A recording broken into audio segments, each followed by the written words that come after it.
Bismillahirrahmanirrahim. Assalamualaikum warahmatullahi wabarakatuh. Alhamdulillah, wassalatu wassalamu ala rasulillah wa ala alihi wa sahbihi ajma'in. Allahumma salli ala Muhammad wa ala ali Muhammad كما صليت على إبراهيم وعلى آل إبراهيم وبارك على محمد وعلى آل محمد كما باركت على إبراهيم وعلى آل إبراهيم في العالمين إنك حميد مجيد. أما بعد. Terima kasih Ustaz Syafiq selaku pengacara majlis, yang bahagia Tuan Imam, Tuan Nazir Pauh, barisan ahli jawatan kuasa, tuan-tuan, perempuan, muslimin, muslimat yang dirahmati Allah sekalian.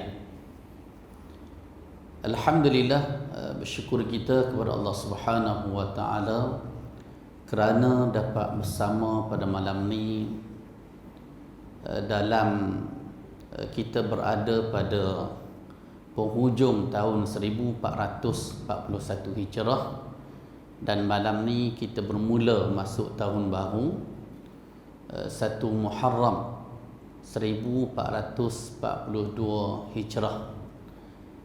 Pun begitu, kita masih lagi dalam tempoh perintah kawalan pergerakan pemulihan tu, yang masing-masing macam pakai purdah belaga tu kan. Jadi nak tak nak masih kita terikat lagi dengan kepatuhan kita kepada ulil amri yang mensyaratkan kita berada di tempat awam, termasuklah di rumah Allah, kena patuh SOP yang ditetapkan, termasuklah kita bawa sejadah sendiri, bawa mask. Ni bukan mask pakai kat tangan ni mask pakai kat mulut kan. Jadi bila berlaku kes kat Perlis dalam keadaan kita tenang 3 bulan, tak ada kes kat Perlis, tiba-tiba 2 minggu lepas terkejut tergempak kan? 10 kes terus, Allahu Akbar. Jadi nak tak nak kita nak kena berhati-hatilah. Selepas 10 kes ada pula 1 kes lepas tu kalau Perlis. Jadi benda ni kalau kita tak jaga, kita tak berhati-hati, kemungkinan tu ada. Dalam masa yang sama, di samping kita minta Allah jauhkan wal'ayazubillah, minta perlindungan daripada Allah Subhanahu wa taala daripada COVID-19 ni, di samping kita sendiri berusaha, fa idza azamta fatawakkal 'ala Allah. Setelah kamu berusaha, barulah bertawakal kepada Allah Subhanahu wa taala. Tuan-tuan perempuan yang dirahmati Allah sekalian, bila kita masuk tahun baru, dalam Islam tidaklah ada suatu sunnah khusus berkaitan dengan sambutan tahun baru. Sebab zaman Nabi pun tak ada tahun lagi. Ada tahun pada ketika itu tahun Masihi. Zaman Nabi hanya ada bulan-bulan sahaja mengikut kalender Hijrah. Hijrah tu pun nak kira tahun tu pun setelah kita kata mai zaman Khalifah Islam yang kedua, iaitu Sayyidina Umar Al-Khattab radhiyallahu anhu. Jadi tak mungkinlah ada suatu petunjuk khusus berkaitan dengan amalan khusus pada malam ni. Jadi mudah-mudahan hak malam ni kira ni amalan tak nanti malam 1 Muharram lah, malam lain pun kita dapat pahala dengan kuliah i'tikaf dalam masjid, mai jemaah maghrib isyak kan. Begitu juga tak sak mak telefon saat ni masa dalam jalanan, mak tanya esok ada puasa khusus tak 1 Muharram kan. Mak telefon tanya saat ni, saya kata macam ni lah mak kan, puasa 1 Muharram ni dari sudut hadis dia tak ada. Nak kata 1 Muharram sebagai tahun baru ada puasa khusus, tidak ada dalilnya khusus. Tetapi nak puasa esok boleh tak? Boleh, esok kan Khamis. Kan? Dan ada sunnah secara umum daripada Nabi SAW tentang kelebihan puasa dalam bulan Muharram. Disebut dalam hadis riwayat Imam Muslim, baginda SAW bersabda, afdalus siyami ba'da Ramadan Syahrullahil Muharram. Nabi kata sebaik-baik puasa selepas puasa Ramadan ialah puasa pada bulan Muharram. Jadi kalau kita puasa esok, kita dapat dua sunnah. Sunnah yang pertama, sunnah puasa hari Khamis. Yang kedua, sunnah kita puasa dalam bulan Muharram. Tetapi untuk menjadikan puasa kok-koklah malam ni nak sahaja aku puasa sepenuh sambutan tahun baru, tu tak ada lah kan. Tapi nak puasa saja aku puasa sunnah hari Khamis kerana Allah Ta'ala dapat dua sunnah di situ mudah-mudahan. Jadi tuan-tuan dirahmati Allah sekalian, ada beberapa perkara yang saya nak kongsi sebagai muhasabah untuk saya sendiri dan untuk tuan-tuan perempuan sekalian. Walaupun tidak ada sambutan khusus yang dikaitkan dengan ibadat pada bulan Muharram ini, tetapi sebenarnya untuk kita nak berazam tahun baru, ini sesuatu yang bagus. Sebagaimana orang bila nak masuk tahun baru Masihi, begitu juga kita bila nak masuk tahun Hijrah, biar ada satu keazaman baru. Jadi malam ni, di samping kita dengar kuliah, dalam masa sama kita nak bina keazaman kita. Dua perkara je saya nak ajak tuan-tuan sekalian, termasuk saya sendiri. Dalam hadis, bunyi kat mana? Bukan line telefon saya kot, no? Tengok tak ada siapa telefon pun. Okey, dalam hadis riwayat Al-Bukhari, baginda Nabi SAW menyebut dua golongan. Yang pertama, al-muslimu man salimal muslimuna min lisanihi wa yadihi. Ini satu golongan. Nabi kata orang Islam ni, kita semua lah. Ni nak sebut Islam yang terbaik ialah man salimal muslimuna, yang mana orang Islam yang lain rasa selamat dengan dia. Kita pi mana pun orang rasa selamat, kan? Ni Islam yang terbaik, Muslim yang terbaik. Selamat dari sudut mana? Min lisanihi, lidah dia, wa yadihi, dan tangan dia. Kadang-kadang dalam kalangan kita, tuan-tuan sekalian, bila main masjid, kita kata apa? Tu dia, mai dah orang tua ni, hilang pula kasut malam ni. Maksudnya kita seriau dah. Kalau mai dia selama ni sebelum main masjid, ayam kat kampung dia hak duk gebah, orang Islam tak selamat dengan dia. Kita ni nak jadi Muslim terbaik, bagaimana kita bina peribadi kita, kita bina akhlak kita, orang rasa selamat dengan kita. Orang rasa selamat dengan kita dari sudut perkataan kita, dari sudut perbuatan kita. Kita tak kacau orang, kita tak mengata ke orang, kita tak maki hamun ke orang, kita tak tuduh orang kecuali kita selirik dulu, kita tabayun dulu istilah yang diguna sekarang ni. Itu orang Islam yang terbaik. Kan? Ini kita nak bina sebagai keazaman kita. 1442 Hijrah ni kita nak jadi Muslim yang terbaik. Orang rasa aman dengan kita, kan? Orang nak bagi salam dengan kita pun mudah, kan? Orang nak senyum dengan kita pun mudah. Ni kadang-kadang kita pergi tempat, orang tak senyum kat kita, kan? Orang akan memusuhi kita, tentu ada sesuatu yang orang tak suka dengan kita, kan? Jadi nak jadi Muslim yang terbaik sebagaimana yang disebut oleh Nabi SAW.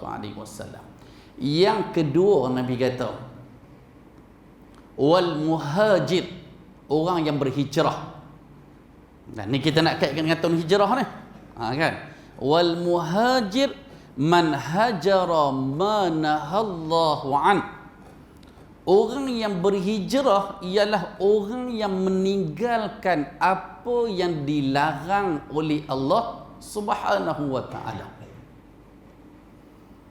Jadi bila sebut tahun hijrah, tuan-tuan sekalian, dia bawa dua makna hijrah ni. Kalau sebagaimana yang Nabi lakukan penghijrahan dari kota Mekah ke kota Madinah. Sebelum tu, sebenarnya kadang-kadang orang kata hijrah ke Madinah ni penghijrahan yang pertama. Sebenarnya tak. Sebelum tu dah berlaku beberapa hijrah dah.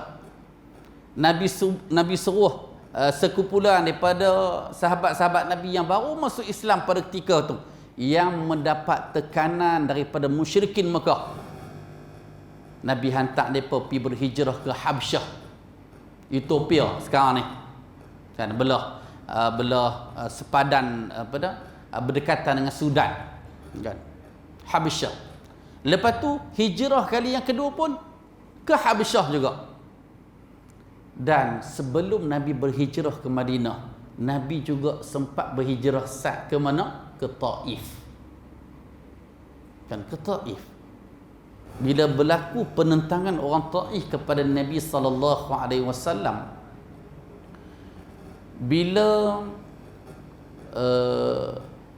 sebab masa Nabi di Mekah, masa tu dah ada ibadat sebahagian ibadat haji ni. Sebab tu dia ada perjanjian Aqabah. Aqabah ni tempat melontak. Haji ni ada dari zaman Nabi Ibrahim alaihi salam. Kan dah ada dah. Jadi setiap tahun musim haji, orang Madinah ni mai Mekah. Jadi pernah depa atok satu pertemuan perjanjian dengan Nabi sallallahu alaihi wasallam yang disebut sebagai perjanjian Aqabah. Kan? Dulu orang kata Jamrah Aqabah.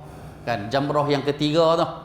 Kan? Saya sempatlah melontak Jamrah Aqabah yang masih nama Aqabah. Kan lah ni dia panggil apa? Jamrah Sughra, Wusta, Kubra. Lah ni panggil Jamrah Kubra sekarang ni dia panggil. Dulu masa saya buat haji 2002, 2003, 2004, lepas tu dia tukar nama kepada Jamrah Kubra. Sebelum tu Jamrah Aqabah. Jamrah Aqabah hak lama ni dia tepi bukit. Tepi bukit. Jadi tempat melontak dia buat semi bulatan. Bulatan setengah saja. Tu yang dulu siapa buat haji tahun tu, dia tak boleh melontak hak sebelah bukan hak bulat tu. Hak sebelah sana tak melontak, boleh melontak sebelah saja. Bermula 2004 difatwakan bagaimana boleh melontak dua-dua belah. Sebab apa?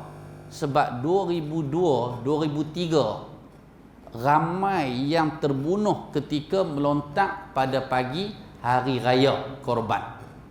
Kan sebab bila melontak sebelah tu, hak tu lah masuk, hak tu lah keluar, jadi bertembung. Bertembung antara satu sama lain, mati pakat pijak antara satu sama lain.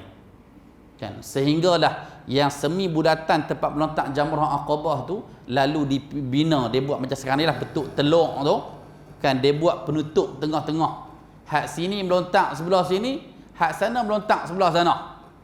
Kan sebelum tu kan masa tak ada dinding tengah tu, hak sini melontak punya semangat nu langgak hak sampai sebelah sana. Kan punya semangat ada melontak baling selipar apa dah. Selipar terbang pergi sebelah sana. Kan? Jadi nak kaitkan dengan Jamrah Aqabah ni, ketika inilah bagaimana sekumpulan sahabat-sahabat Nabi yang telah memeluk Islam, bagaimana merancang supaya Nabi berhijrah ke Madinah. Ada perancangan. Kan? Jadi hijrah pada zaman tu dia tak ada tahun lagi. Sebab itulah bila zaman Umar Al-Khattab, bila dirancang, sebab Umar Al-Khattab ni dia satu pentadbir yang hebat. Zaman dia mula bagi gaji kepada tentera, kepada penjawat awam. Mula bagi gaji dah. Nak bagi gaji tak kira tahun susah. Sebab kira bulan saja. Bila mula nak atok tahun tu, mulalah ada yang cadang tahun kelahiran Rasulullah, ada yang cadang tahun kenabian Rasulullah, dan ada yang cadang tahun hijrah, sempena penghijrahan Nabi dari kota Mekah ke kota Madinah. Padahal masa hijrah tu Umur Nabi 53 tahun dah. Kalau kita nak kira tahun hijrah dengan kelahiran Nabi SAW, tahun ni 1442 hijrah, kita campur 53. Kan? Campur 53 jadi apa?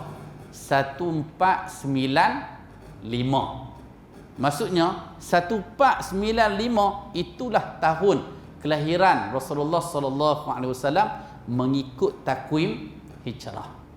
Jadi tuan-tuan dirahmati Allah sekalian, jadi hijrah yang pertama ni makna dia intiqalun min makanin ila makanin akhar, perpindahan dari satu tempat ke tempat yang lain. Kan hijrah, kan itu dia panggil perpindahan tempat. Hijrah satu lagi sebagaimana dalam hadis ni, dan banyak perkataan hijrah disebut secara beberapa kali di dalam Al-Quran. Dan disebut dalam Al-Quran perkataan hijrah, wal muhajir fi sabilillah, orang yang berhijrah di jalan Allah.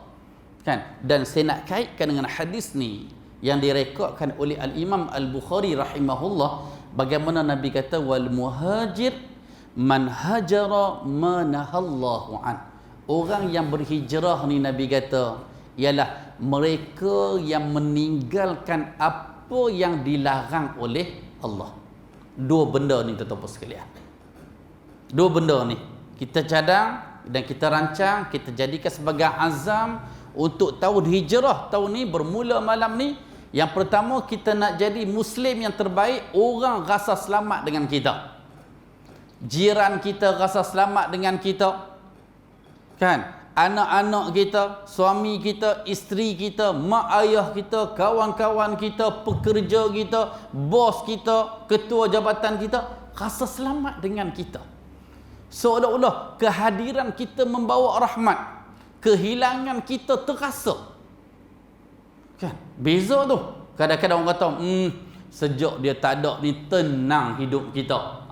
Maksudnya masa kita ada tu kita menyusahkan orang. Kan? Macam mana kita nak jadi Muslim yang terbaik ni? Maksudnya kira orang selamat dari sudut lidah kita, dari sudut perbuatan kita. Okey, itu azam yang pertama. Dan azam yang pertama ini dia ada kaitan dengan yang kedua. Nak jadi Muslim yang terbaik mesti kena jadi yang kedua, iaitu orang yang sentiasa mengubah ataupun orang yang sentiasa membuat penambahbaikan. Man hajara manahallah, sentiasa meninggalkan apa yang Allah larang. Hak ni yang susah ni tuan-tuan sekalian. Kita main masjid dapat pahala sembahyang jemaah, dapat pahala sembahyang ba'diyah, kan, dapat pahala sembahyang kapit waktu qabliyah dan ba'diyah, dapat pahala i'tikaf, dapat pahala dengar kuliah, dapat pahala kita kata selain itu banyak lagi. Kan, kadang zikir, istighfar, apa semua ni, banyak pahala yang kita dapat dalam masjid. Bukan bermakna dalam masjid saja, tempat lain pun dapat pahala. Tapi nak ceritanya, ruang bila kita balik keluar dari masjid ya, kita mula dah.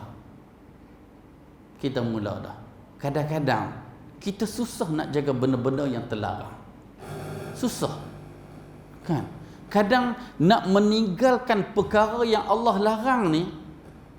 Sebab tu ada golongan yang disebut oleh Allah Subhanahu wa taala dalam surah At-Taubah, wa akharuna i'tarafu bi dhunubihim khalatu 'amalan salihan. Ada sebahagian orang ni Tuhan kata wa akharuna i'tarafu bi dhunubihim. Depa mengaku dosa-dosa depa. Tetapi dalam masa sama buat juga amalan yang soleh. Kan? Sebab itulah kadang-kadang bila Tuhan sebut dalam Al-Quran, faman saqulat mawazinuhu fahuwa fi 'ishatir radiyah. Tuhan kata siapa yang berat timbangan kebaikan dia. Alat timbangan ni Nabi kata dia ada dua piring dia. Bahasa kita piring lah, kan. Bila berat yang baik, hak terangkatnya hak mana? Hak jahat. Faman saqulat mawazinuhu, siapa yang berat timbangan kebaikan dia, fahuwa fi 'ishatir radiyah, Allah akan tempatkan dia bersama dengan golongan orang yang Allah redha. Syurga lah. Wa man khaffat mawazinuh, dan sesiapa yang ringan timbangan dia. Ringan apa? Ringan hak kebaikan. Bila ringan kebaikan, hak beratnya pada kejahatan. Wal a'yazubillah. Fa ummuhu hawiyah. Tempat kembalinya neraka hawiyah. Wa ma adraka ma hiya. Tuhan kata, kamu tahu tak neraka hawiyah tu? Narun hamiyah. Api yang membakar. Wal a'yazubillah.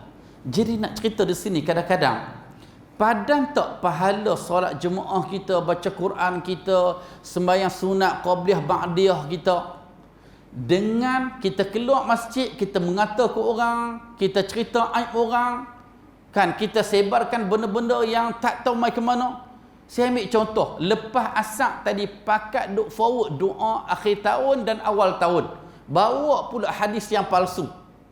Siapa yang nak doa tak ada masalah, silakan doa. Doa petang marin boleh, petang tak sat pun boleh, maghrib tak sat pun boleh, lepas isya sehari, doa tak ada masalah. Tuhan kata doalah, ud'uni astajib lakum, doalah kamu kepadaku. Tuhan kata aku akan perkenan doa kamu. Doa tanpa kita mengkhususkan. Doa hak secara khusus ni ada Nabi sebut.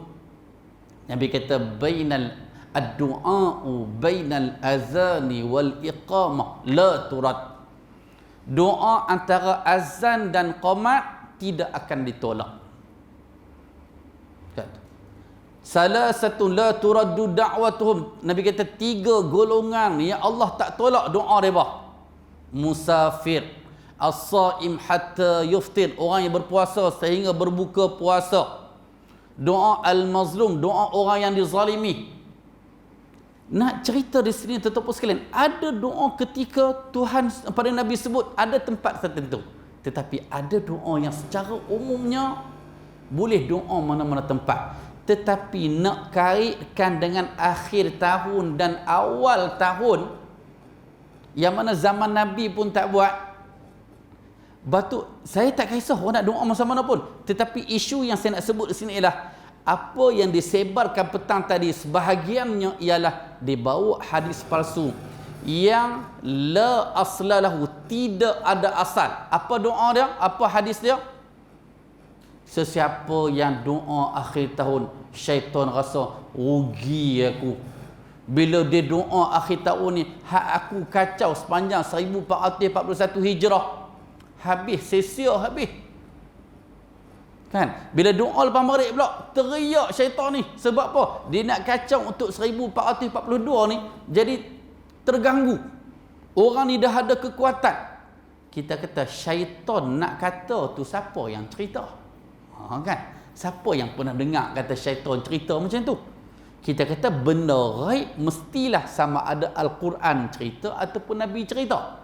Al-Quran ada tak cerita? Tak ada. Hadis ada tak? Okey, kalau ada hadis, riwayat siapa? Kan? Sebab tu kita tengok siapa yang forward petang tadi, tak ada periwayat mana-mana. Kan? Jadi orang yang duk forward tu, dia ada saham. Dia ada saham. Kan? Saham dia, doa tu tak ada masalah, tetapi pada pengamalan yang mana bersandarkan kepada hadis palsu tersebut. Jadi kita kata ada benda yang maksiat, benda yang sesuatu yang direka-reka dalam agama, yang kadang-kadang kita terjerumus. Kita kata kadang-kadang nak cover dengan kebaikan hak kita buat ni, takut tak tercover. Takut pahala maghrib isya yang kita dapat berganda ni dengan kita keluar masjid lepas isya, kadang-kadang timbang balik tak padan. Kan? Contohnya kita kata, kadang-kadang setengah orang dia melawak. Dia kata, tengoklah macam ni lah hak jenis pengotok, jenis hak jenis macam ni gaya Bangla ni. Cik sedap kata kat Bangla. Dia kata kat Bangla tu, seolah dia kata mana-mana orang main daripada negara Bangla tu jenuh akhirat, dia nak minta maaf seorang-seorang. Sebut tu bukan sebut seorang, Kalau dia kata sekampung, dia kata, macam ni lah perangai orang guring. Contohnya, akhirat nanti siap dah. Dia nak kena dakwa dengan orang guring. Kadang setengah dia melawak mainnya. Kan? Dia kata, hak jenis macam ni biasa. Ni gagak Afrika ni. Siap akhirat nanti. Kan? Kadang ada benda prasangka kita tu tak menyelamatkan kita. Dosa dengan Tuhan lebih mudah Allah ampun apabila kita bertaubat berbanding dosa kita dengan manusia. Sebab itulah tuan-tuan sekalian, ada banyak perkara yang kadang-kadang kita nak kena muhasabah sentiasa. Kadang-kadang saya tengok orang Melayu kita ni, kadang kita habis masa kot tu. Saya 5 tahun saya jaga jemaah haji. 5 tahun. Dari 2002 sampai 2006. Dan bawa juga kepada jemaah umrah. Ni bukan nak promote ni. Saya tak ada package. Kan kita promote lah. Nak cerita pengalaman. Kan. Kalau orang kat Mekah, Madinah tak boleh jaga lidah dia, apatah lagi dekat Malaysia. Hak tu je saya nak cerita. Kan. Orang dalam masjid tak boleh jaga lidah dia, apatah lagi luar masjid. Orang hak dalam bulan Ramadan tak boleh jaga lidah dia, apatah lagi luar Ramadan. Kan, nak cerita ada pengaruh kita tentang tempat dan masa. Kan, kalau di Mekah boleh, kalau kita kata dia jenis mulut dia jenis macam ni, kita kata. Kan? Kita kata sangkut banyak. Kadang-kadang dengan umrah dia buat, dengan solat, sekali solat di Masjidil Haram dapat 100,000. Padan tak hak 100,000 tu dengan kesalahan yang dia buat kepada manusia? Itu Mekah 100,000, kita 27 ya. Kan? Sebab itulah malam ni, selain pada saya nak cerita dua ni, saya nak cerita juga bagaimana kita nak berusaha untuk menjadi, dalam hadis banyak tempat Nabi sebut khairun nas, khairukum, sebaik-baik kamu, sebaik-baik manusia. Ada berapa di sini? Ada banyak sebenarnya. Cuma saya nak sebut malam ni hanya 7 sahaja. 7 saya nak sebut malam ni. Yang pertama, ni kita nak usaha ni supaya kita dapat meminimalkan kesalahan kita dan kita nak banyakkan pahala kita. Dan ni 7 perkara ni antaranya, banyak lagi kalau kita nak bahaskan, sesuai lah untuk kuliah pada malam ni dan sesuai untuk masuk tahun baru. Yang pertama, dalam hadis riwayat Bukhari, Nabi kata, Nabi bersabda, khairukum man ta'allamal Qur'ana wa 'allamah. Nabi kata sebaik-baik kamu ialah mereka yang belajar Al-Quran wa 'allamah dan mengajar Al-Quran. Satu belajar, satu lagi mengajar. Ini sebaik-baik manusia. Kan? Maksudnya bila belajar, kita akan baca. Kita akan baca. Yang pastinya orang kita di bab baca Quran ni tak tahulah, saya tengok sangat kurang lah. Ikhlas saya sebut. Ikhlas saya sebut. Kan? Kalau kata Al-Quran, saya pernah lah jaga masjid, bawa masjid dah saya jaga. Termasuklah di wilayah Seketuan. Orang nak wakaf ni ramai. Saya jaga Masjid Bangsa Kuala Lumpur 3 tahun 8 bulan. Kaya orang bangsa ni boleh kata setiap bulan ada orang nak wakaf Quran.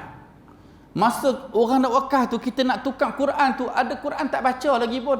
Orang nak wakaf baru dah. Orang kita buat wakaf rajin.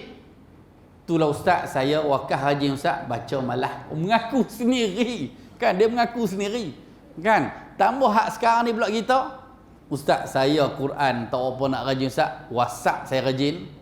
Kan, WhatsApp saya rajin. Sebab tu kadang-kadang kalau kita WhatsApp kat siapa-siapa, sama ada makcik, pakcik, kawan-kawan kita ataupun peringkat tu, baru hantar tiba-tiba hijau tu, maksudnya tengok, oh read dah, baca dah. Kan, kadang-kadang ada mesej dia baru delivered, baru masuk, baca dah lagi. Setengah orang hantar mesej itu terus is typing. Oh itu type balas dah. Allahu Akbar, cepatnya. Saya nak sebut secara terkilan sebenarnya, saya perkenalkan beberapa kelas Al-Quran lah dekat kawasan Kangap. Kan, pagi subuh saya bertugas subuh, lepas tu buka untuk Al-Quran dan tafsir. Kita nak fokus hak mana pakcik-pakcik yang dah pencen dah lah. Pakcik dengan pakcik pencen dah. Hak mana kerja mungkin tak dan. Tetapi dengan 10 minit tu, dan baca setengah muka, baca terjemahan sikit dan kesimpulan. Saya tengok kebanyakan jemaah ni yang boleh kekal baca Quran 1/3 dari jemaah, 2/3 balik. Kita duk ingat kakutlah 2/3 tu keluar semua nak balik hantar nak pergi sekolah. Padahal kita pun ada anak kecil. Kan? Kita pun tak anak kecil. Mungkin kita, subuh lewat ke ustaz, tu yang ramai balik. Masalahnya masa subuh 5.45 pun. Gegan ni balik juga. Last kali jumpa kat mana? Kedai roti canai. Rupanya pergi baca Quran kat kedai roti canai. Nampak sangat tak berminat tuan-tuan sekalian. Hak ni kita muhasabah untuk kita lah.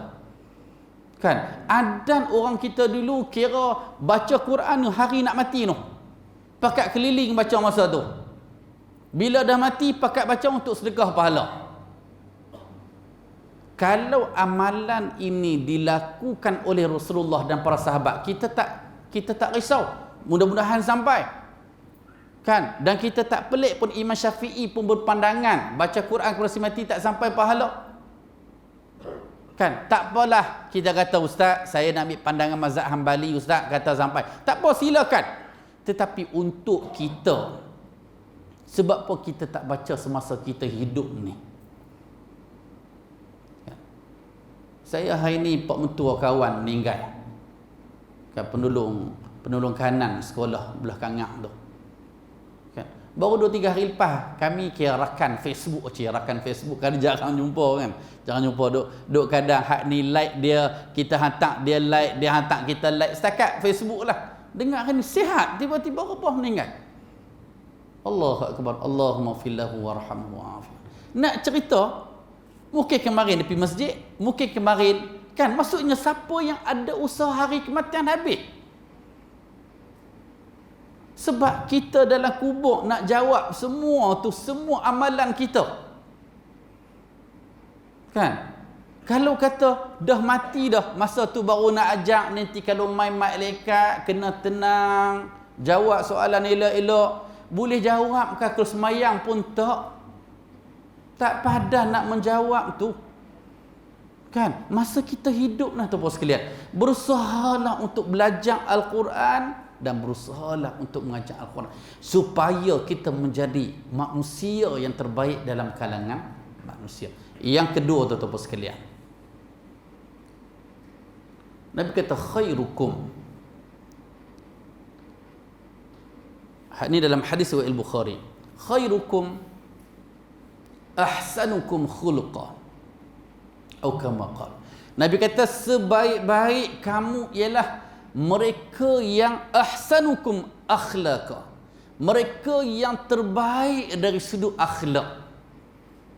Kita nak tahu orang berakhlak ni macam mana cara percakapan dia.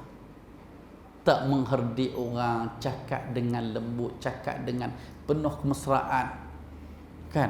Cakap maksudnya hormat, cakap tu ada benda yang bukan perkara lara. Maksudnya kita nak nilai seseorang pada akhlak. Cara bercakap, cara berjalan dia. Cara berjalan kita tahu dah. Dia ni. Kan? Cara berjalan apa? Ni setiap belagak ni. Kan? Tengok bos, cara lengok dia berjalan. Kan? Cara angkat tangan, cara senyuman, cara. Kita boleh menilai akhlak orang. Pada panca indera dia, kita boleh nilai dia belagak tak belagak. Kan? Nabi kata, sebaik-baik kamu, orang yang paling terbaik akhlak dia. Allahu Akbar. Kan? Kita mak ayah, anak kita menilai kita. Sebab itulah saya dulu pernah ajak Iqra. Budak 3 tahun, 4 tahun. Duk belajar Iqra ni. Silap sikit, sebut ada dalam kain. Baru 4 tahun. Silap sikit, sebut ada dalam kain. Perempuan. Kan? Sat sebut hak mak, sat sebut hak ayah. Siapa duk ajak ni? Kan? Ingatkan sebut hak mak ayah sebab dia perempuan. Tak, hak ayah pun sebut. Kan? Sebab apa? Boleh kat mana? Boleh kat rumah. Mana mungkin budak 4 tahun Kalaulah mak ayahnya duk semayang, duk baca Quran, duk cakap benda baik, anak 4 tahun nak terpengaruh macam mana? Kan? Mak ayah yang suka latah sebut benda hak dalam kain, dapat anak pun sama jenis suka latah sebut hak dalam kain. Dah lah tu sebut hang punya tu, tak sebut hak sendiri.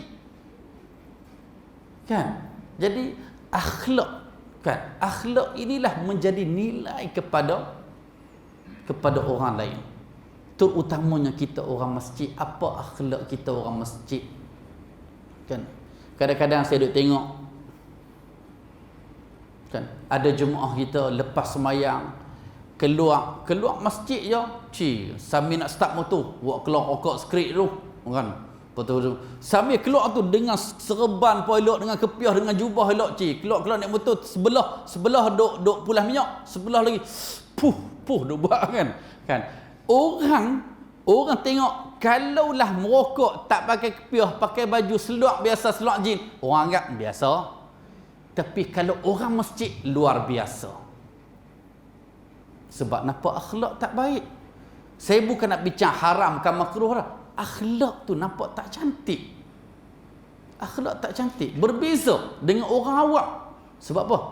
Ni orang kata ni orang masjid, kan? Orang masjid ni dia jadi penilaian. Akhlak kita dinilai oleh orang luar. Yang terbaik orang akan ikut, yang buruk orang mengata ke kita. Kan? Yang ketiga, tuan-tuan sekalian, dalam hadis riwayat Tirmizi dengan sanad yang sahih, khairukum, Nabi kata sebaik-baik kamu, may yurja khairuhu wa yu'manu syarruhu. Sebaik-baik kamu ni Nabi kata may yurja khairuhu, orang mengharapkan kebaikan dia, wa yu'manu syarruhu, dan orang merasa aman kejahatan dia. Kalau hak dia jahat sendiri dia, tak mengganggu orang lain. Kalau kata dia merokok, nak rosakkan fizikal dia, dia rosak sendiri. Tapi kalau dia merokok kat kedai, merokok tempat awam, dia merisikokan orang lain. Kan? Kalaulah kita kata ambil kira merokok ni makruh, kalau hisap depan orang, dia tak jadi makruh, dia jadi haram. Kan? Kalau kita kata ambil pandangan yang kata hisap rokok tu haram, hisap depan orang bertambah haram dia. Sebab kita mudaratkan bukan setakat diri sendiri, kita mudaratkan orang lain. Jadi orang yang terbaik ni, dia mengharapkan kebaikan kita, kan? Dia mengharapkan kebaikan kita, dan dia merasa aman daripada kejahatan. Kena nakai kita tu orang rasa aman. Bukan maksudnya kita ni tak nakai juga kita ni, tapi orang rasa aman, kan? Maksudnya orang rasa terhindar. Jadi mudah-mudahan kita jadi orang yang terbaik, yang orang harapkan kebaikan daripada kita. Yang keempat, tuan-tuan sekalian, dalam hadis riwayat Ibnu Majah, Nabi kata khairukum li ahli. Sebaik-baik kamu, Nabi kata, orang yang terbaik untuk ahli keluarga dia. Beza kita ni. Kita ni kadang-kadang dengan kawan kita terpijak kaki, kan? Dia pijak kaki kita, kita kata oh minta maaf. Padahal kawan hak pijak lah patut minta maaf dengan kita, kan? Kat rumah anak tersepak kaki kita kata apa? Hang buta mata tak nampak kaki ayah punya besar ni. Amboi, dekat rumah boleh kata kat anak buta. Bukan buta punya pekatnya, kan? Kadang-kadang kita dengan ahli keluarga ni punya kedekut, tapi dengan kawan kita belanja ya, kan? Maksudnya kadang-kadang kita tak adil. Kita dengan mak ayah kita punya kedekut. Saya pernah pergi beraya beberapa tahun lepas dekat rumah seorang makcik ni. Saya suruhlah duit raya kat dia sikit. Dia tu, terima kasih ustaz bagi duit raya. Anak saya dengan menantu saya pun tak pernah bagi. Allahu Akbar, kedekutnya. Padahal saya tengok anak dengan menantu dia, kereta ada 3 biji, anak ada 3 orang, rumah ada, dia beli siap-siap dah rumah tu anak. Untuk mak, duit raya tak pernah bagi. Allahu Akbar, dahsyatnya. Padahal orang duk main beraya dengan kita, bagi RM5, bagi RM10. Tetapi untuk ahli keluarga kita yang mak ayah kita, kita tak ingat. Daripada kita bagi ke orang, lebih baik kita bagi kepada ahli keluarga kita. Sebab tu Tuhan ajak kita. Tuhan kata apa? Yas'alunaka madza yunfiqun. Qul ma anfaqtum min khairin falil walidaini wal aqrabin wal yatama wal masakin wa ibnis sabil. Tuhan kata, yas'alunaka madza yunfiqun. Muhammad, nanti mereka akan bertanya engkau tentang madza yunfiqun. Nak bagi kat siapa ni? Nak nafkah kat siapa ni? Qul, Muhammad jawab kat depa. Apa yang kamu nafkahkan daripada perkara yang baik, falil walidain, bagi kat mak ayah dulu. Wal aqrabin, bagi dekat adik-beradik kaum kerabat dulu. Ni kita kan kadang pemurah belanja orang kawan kata ni. Adik kita pendapatan tak setara mana pun. Anak dia nak pergi tuition pun duit tak ada. Dia pendapatan. Daripada kita duk belanja kawan kita, lebih baik duit kita bagi ke adik-beradik kita. Itu lebih sunnah daripada bagi ke orang lain. Tuhan suruh kita jaga dulu mak ayah dulu. Kan? Falil walidain wal aqrabin wal yatama, yang ketiga anak yatim, wal masakin, orang miskin, wabnis sabil, dan orang terputus bekalan. Keutamaan di sini nak cerita bagaimana orang yang terbaik dalam kalangan kita ialah orang yang terbaik untuk ahli keluarga dia. Kan? Kadang-kadang setengah orang kalau kat pejabat dengan bos tu punya pengampu, kan? Dekat rumah dia punya cengeng, dia punya pongoi, kan? Sebenarnya kita nak tahu orang ni berakhlak ataupun tak, tanya anak ya. Ni pak cik nak tahu ayah hang ni macam mana? Tanya anak kita. Kat kawan-kawan kita boleh pura-pura baik, kan? Tanya anak. Anak kata, itulah ayah saya kat rumah, masya-Allah, bagus, baik semua ayah saya dengan kami. Tu memang ikhlas semua, kan? Mungkin anak tu besar pandai cover ayah dia, tapi kalau tanya anak hak kecil sekolah rendah, dia abang habis, ayah saya duk penyepak kami kat rumah. Penyepak dengan penyepak, kan? Nak tahu hak lebih okey lagi, tanya bini. Tak tahulah ustaz, kan? Suami saya ni kat rumah, tak tahulah habis. Kadang periuk terbang, bukan saya yang terbang, kan dia yang terbangkan periuk, kan? Maksudnya nak cerita orang boleh nilai kita. Cuba kita tengok Nabi SAW. Antara hadis yang cerita bagaimana Nabi di rumah Aisyah, Maimunah, kan, banyak menceritakan hadis pasal Nabi kat rumah. Sampaikan mandi pun cerita macam mana Nabi mandi dengan isteri dia, bagaimana muamalah Nabi di rumah dia. Kalau kita, bini kita nak cerita pasal kita, tak tahu. Memang hadis tu tak jadi hadis yang contoh ke orang pasal. Kan? Tuan-tuan dirahmati Allah sekalian. Yang keempat, dalam hadis Imam Ahmad dengan sanad yang sahih, Nabi kata khairun nas, sebaik-baik manusia, dan Nabi kata man at'ama at-ta'am wa radda as-salam. Sebaik-baik manusia ni ialah orang yang suka bagi makan ke orang. Man at'ama at-ta'am, suka bagi makan ke orang. Bagus sebenarnya bagi makan ni. Dan bagi makan ni tak semestinya nak kena buat kunuri. Adat orang kita dulu kalau kata nak buat makan, nak kena buat doa selamatlah, nak kena panggil ramai-ramai. Sebenarnya yang lebih ikhlas buat makan ni ialah, contoh kadang-kadang setengah orang beli pisang ambil kat masjid. Adat tu dah tak ada dah. Kan dulu hari Jumaat kan orang beli pisang, kan? Saya masa dekat Kuala Lumpur dulu, kalau masa dekat Pendang kecil-kecil dulu orang bawa pisang, kan? Dekat KL orang bawa buah apple, anggur, kemas di sana, kan? Kemas, kan? Kadang-kadang kita pergi kedai makan, kan? Kedai-kedai makan kita tengok pak cik kat hujung meja sana, kita habaq dekat cashier. Hak bagi banyak duit kita tu, kira pak cik kat sana sekali, saya belanja. Kan pakcik hak makan dia tak tahu kita belanja. Lebih ikhlas kita belanja dia daripada kita pergi dekat kedai kita kata, "Oh tuan-tuan, hari ni tak payah bayar noh, saya belanja." Oh memang riak sungguh. Kan? Buat makan, dan satu lagi ni berkata waraddas salam, menjawab salam. Menjawab salam ni bukan jawab dalam hati. Ada juga kadang kita pergi, "Assalamualaikum." Dia senyum. Awak tak jawab, jawablah hati. Dah tak kira. Dia walaupun dalam hati jadi doa, tetapi sunnahnya menjawab salam ini kena dengar oleh orang yang bagi salam. Jadi tuan-tuan rahmat Allah sekalian, masa dah masuk tempoh untuk azan dah. Saya bagi ruang sikit untuk azan, dan lagi saya ambil sikit lagi, ada 2 lagi hadis yang saya nak baca, lepas tu kita akan tanggung untuk solat insya-Allah. Kita bagi ruang untuk azan dulu.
وابعث مقام لا تغلب لا تغلب.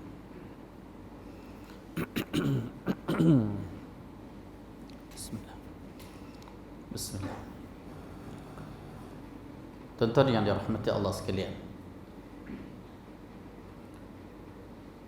disebut dalam hadis yang diriwayatkan oleh Imam At-Tirmizi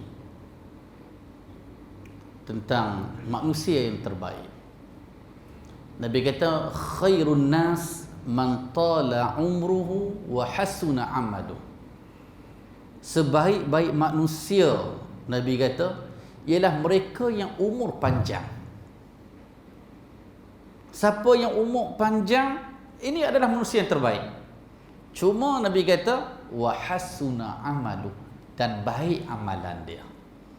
Umur semakin bertambah, baik amalan dia. Orang yang mati umur 69, kan contoh, kan, jadi hak siapa 69 jangan risaulah. Dak ni contoh je.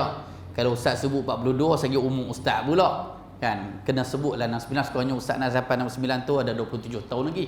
Kan, contoh, kita dengan kawan kita tahun ni 69, kawan kita meninggal kemarin, kan, kita dengan dia tu amalan sama.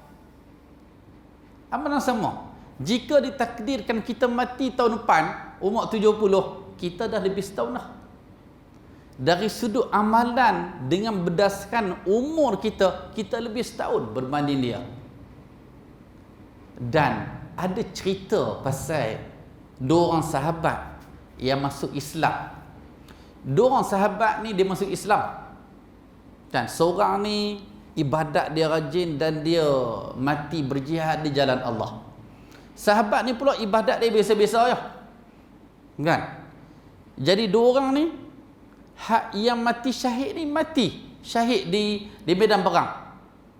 Hak seorang ni pula mati setahun selepas tu, beza setahun, kan.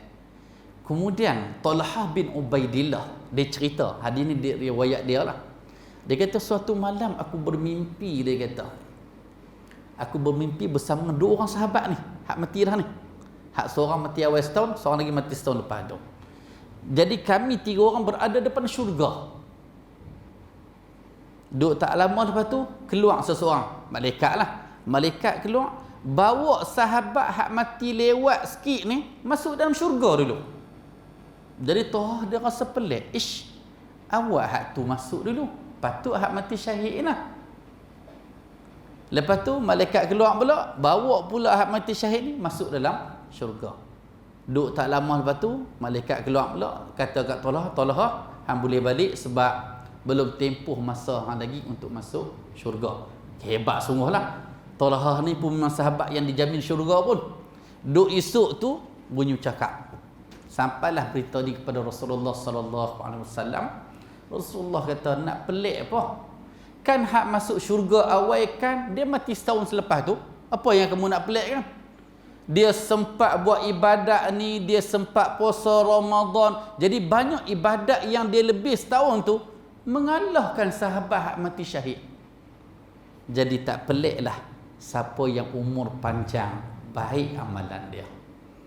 Tetapi kadang-kadang saya duk hantar anak pergi sekolah, kadang-kadang duk tengok pakcik-pakcik yang umur dekat 70 boleh pakai seluar sekerat seluar kalau kita zaman budak-budak dulu apek pergi jual ikan kat kampung, hak seluar terjemai kat lutut. Dia seluar tu bukan kata singkat sangat, dia kira dekat-dekat dengan lutut lah, tapi bila kayuh gerek tu nampaklah lutut tu. Allahu akbar, wuduh pakcik kan.